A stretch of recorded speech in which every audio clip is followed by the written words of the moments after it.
Ada umat begitu, itu udah Bani Israel. Jadi jangan heran, jangan percaya sama Bani Israel. Ya. Yang bikin tengkar kita sesama kita itu Bani Israel juga. Dan mereka berhasil toh? Berhasil mereka, Pak, ya.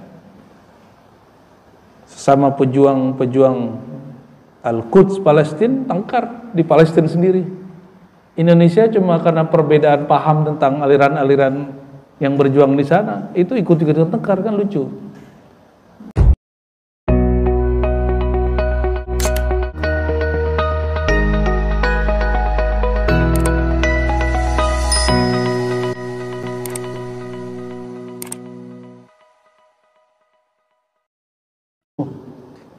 Allahumma salli wa sallim wa barik ala sayyidina Muhammad wa ala alihi wa ashabihi wa li baitihi wa dhurriyyatihi ajma'in, amma ba'du.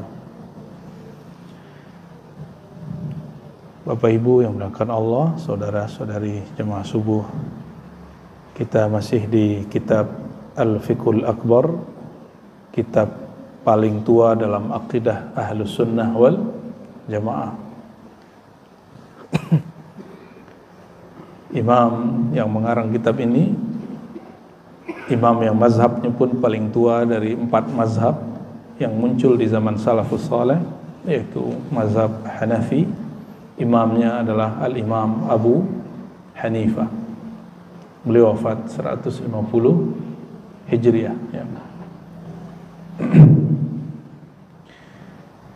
Kita sekarang masuk ke tema, kalau kemarin membahas sifat Allah, manusia dicipta dalam keadaan fitrah, manusia tidak dipaksa untuk kufur atau iman dan kufur itu pilihan manusia, maka disebut ikhtiar atau kasab, dan itulah yang kita pertanggungjawabkan nanti di akhirat. Sekarang kita masuk ke tema yang dulu pernah kita singgung sedikit, tentang Rasul maksum atau tidak maksum, terjaga dari dosa atau tidak, ya. Lalu gelar-gelarnya, nama-namanya, dan tingkatan kemuliaan para sahabat. Sebelumnya mari kita baca surah Al-Fatihah. Fatihah syifaun lil qulub, ya. Fatihah itu obat bagi kolbu, bahkan dia mahar cinta kepada Allah SWT, sehingga Allah tetapkan Al-Fatihah menjadi rukun di dalam sholat munajat kepadanya. Semoga Allah membuka hati pikiran kita dan imam pengarang kitab ini dan imam guru-guru yang memberi sanad kita kitab ini, Allah berkahi mereka. Al-Fatihah. A'udzubillahi minasyaitonir rajim. Bismillahirrahmanirrahim.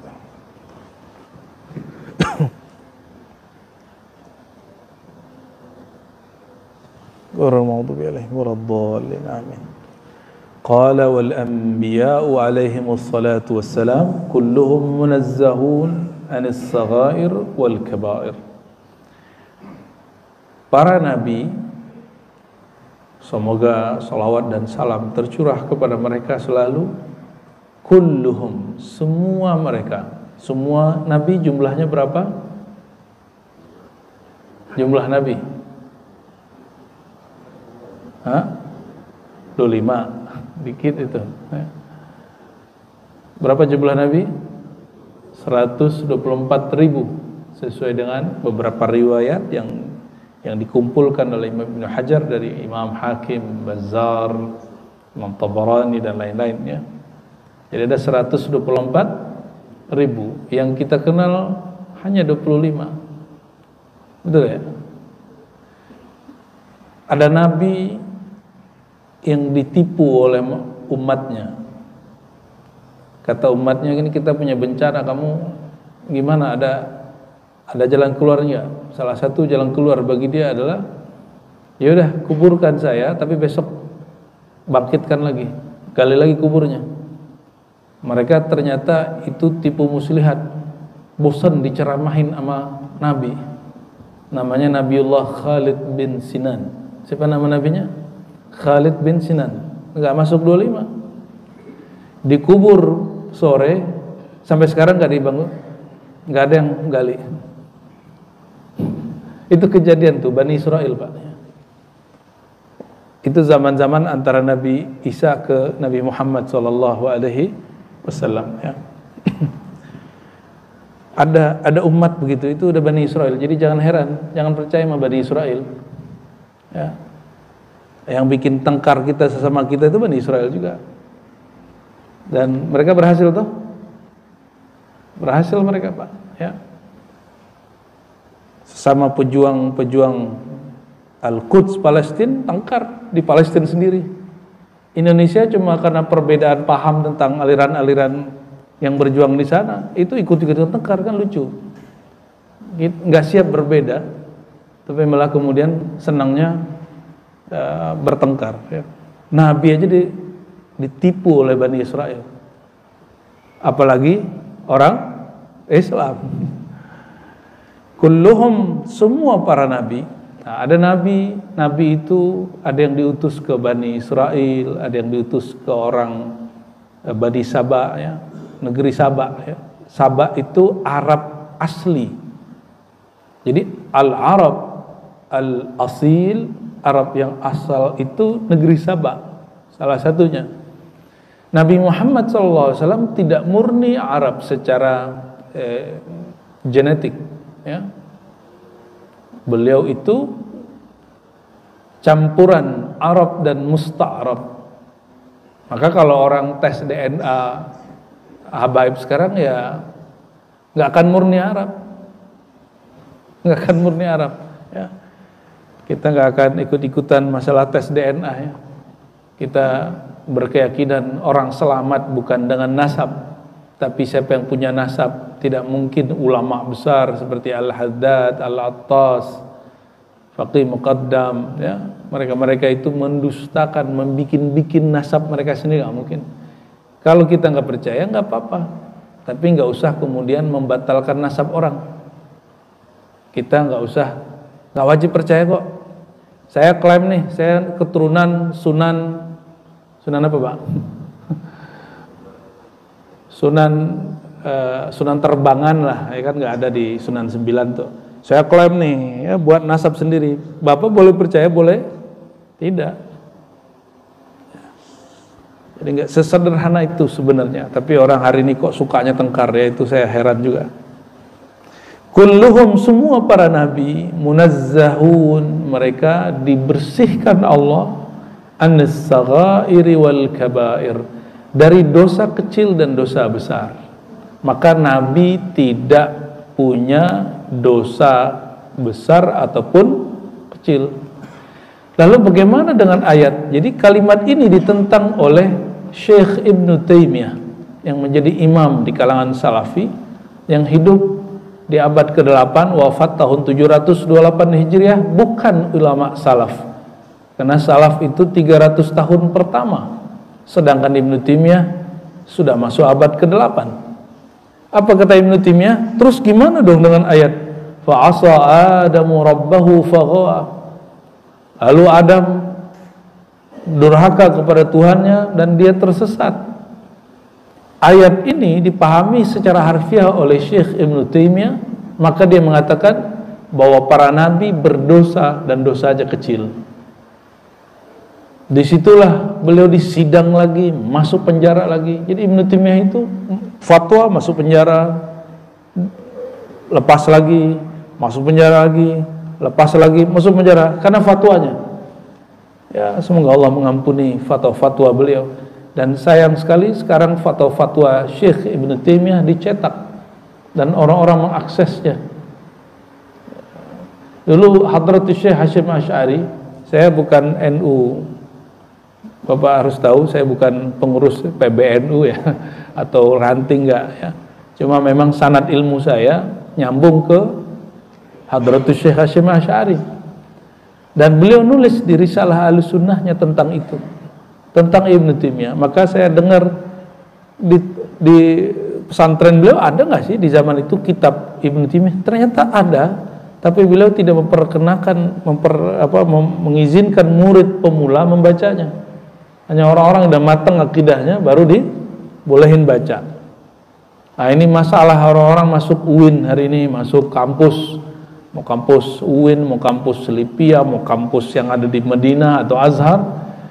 Orang-orang kita, anak-anak kita belum matang satu mazhab, sudah belajar mazhab yang lain. Belum matang akidah Ahlussunnah, sudah belajar akidah Syiah, Mu'tazilah. Sedangkan di Syiah sendiri nggak boleh belajar filsafat, nggak boleh belajar akidah lain sampai mereka matang dulu akidah Syiahnya, baru dia boleh belajar akidah kita. Lo orang kita belum matang Ahlussunnahnya sudah belajar akidah Syiah, maka nggak ngerti ini orang Syiah apa bukan, ini orang Mu'tazilah atau bukan, ya. Sehingga mengkafirkan yang tidak kafir, menyalahkan yang tidak salah. Kita dengan Syiah, ada Syiah yang gulat itu Syiah ekstrim, itu kafir karena mereka telah melanggar 3 pilar ajaran Ahlussunnah. Itu 3 pilar, Pak: ilahiyat, ketuhanan, nubuat, kenabian, terakhir sama'iyat, perkara akhirat. Ketuhanan, kenabian, akhirat. Kelompok Syiah gulat itu seperti kelompok Sabaiyah dan Kailaniyah. Itu mereka sampai kepada menuhankan Sayyidina Ali dan mengatakan Jibril salah kirim wahyu. Bisa-bisanya Jibril kalah sama COD gitu ya, sama Grab, sama salah deh. Jibril yang punya sayap 360 kanan, 360 kiri, itu kalah sama pos. Ya salam ya, penghinaan benar itu. Tapi saya tanya kepada orang yang Syiah, kamu percaya nggak kelompok ini? Dan mereka bilang itu kafir loh. Ternyata mereka mengkafirkan juga kelompok begitu. Oleh karenanya ulama Al-Azhar pernah membuat kajian bersama dengan orang-orang Syiah dan mereka sepakat untuk tidak sepakat, tapi tidak mengkafirkan. Itu Syiah yang mana? Syiah Imam 12 dan Syiah Zaidiyah. Dulu, ini Al-Azhar Ahlussunnah, Ahlussunnah Asy'ariyah, sama dengan NU Muhammadiyah. Di Saudi, di waktu Syekh bin Baz, mufti Wahabi, mufti Salafi, masih hidup, itu guru dari guru saya. Saya juga punya guru yang ngaji ke bin Baz. 9 tahun belum ngaji ke bin Baz waktu kuliah di Riyadh. Syekh bin Baz ini dimintain fatwa tentang Syiah. Tahun pertama dia bilang Syiah itu kafir. Datanglah surat tahun berikutnya dari ulama Zaidiyah. Siapa yang kau bilang kafir? Yang kau bilang kufur itu nggak ada di kelompok Syiah kami, Syiah Zaidiyah. Maka tahun berikut Syekh bin Baz merevisi fatwanya. Silakan cek di kumpulan fatwa Syekh bin Baz yang bisa bahasa Arab ya. Dan Syekh bin Baz menarik fatwanya mengkafirkan Syiah. Maka kalimatnya diganti, Syiah Zaidiyah tidak kafir, dekat ke sunnah, Imam 12 itu menyimpang, begitu aja. Atau kalau bahasa orang di kampus, Syiah itu masih muslim tapi berbeda dengan Ahlussunnah. Itu bahasa halusnya. Kalau bahasa kasarnya mau, Syiah itu yang Imam 12 dan Zaidiyah itu masih Islam tapi menyimpang dari ajaran Ahlussunnah. Itu bahasa kasarnya. Pilih, silakan pilih sendiri. Tapi tidak sampai kafir. Nggak sampai kafir. Dari mana kita dapat? Silakan cek nanti kitab-kitab yang kalau antum bisa baca kitabnya.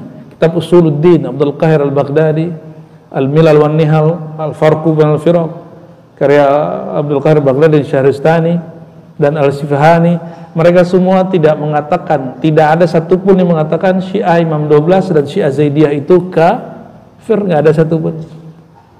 Nggak ada satupun. Bahkan Imam Syahristani mengatakan ini firaq minal muslimin, kelompok, bagian dari kelompok orang Islam, ya.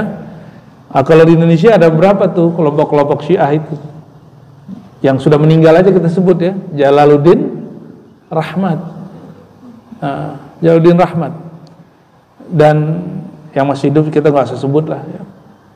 Yang masih hidup, ada yang hidup dan dia menjadi orang yang lingkungan dia Syiah, tapi pikiran dia lebih luas dari Syiah. Sebagaimana banyak orang Ahlus Sunnah, pikirannya lebih luas dari Ahlus Sunnah itu sendiri. Saya berharap Ahlus Sunnah itu begitu, pikiran dia lebih luas dari komunitasnya sendiri, sehingga kita tidak mengkafirkan yang tidak kafir.